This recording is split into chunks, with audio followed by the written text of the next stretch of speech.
So I'm getting signs that I should wrap this up. I wanted to get one last question in from Mike, which has been on the board and I think helps bridge us into the next unit.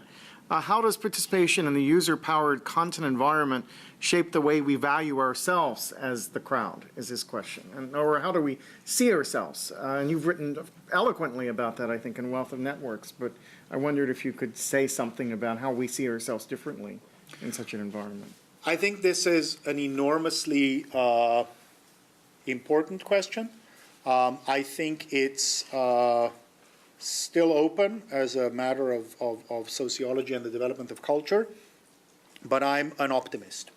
Although I'm an optimist, but then I say I should have read more of your work earlier, and then I would have said maybe the change isn't as big or positive. So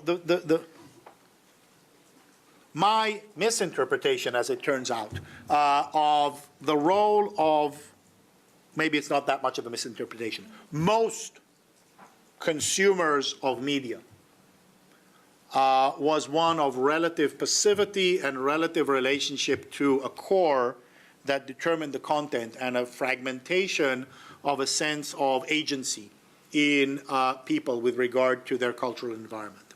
I see the increasingly widespread practice of people coming together for effective purposes. And efficacy, not efficiency, the ability to actually produce something together that I care about and being able to take what I want to do, come together with other people and do it together, I think changes our sense of who the other is. The other is a potential collaborator.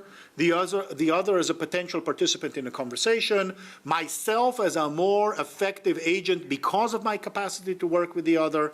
And so there is, I think, a certain potential, at least, for the development of a certain class of virtues, virtues of collective action, of cooperation, of generosity, of friendship, that through the practice and habit of their enactment in our daily lives as something that's normal and we can turn to, actually increases our sense of agency, increases our sense when we're citizens, instead of going and complaining over dinner to friends, we actually say, no, I can post about this. I can maybe organize people to do something about it.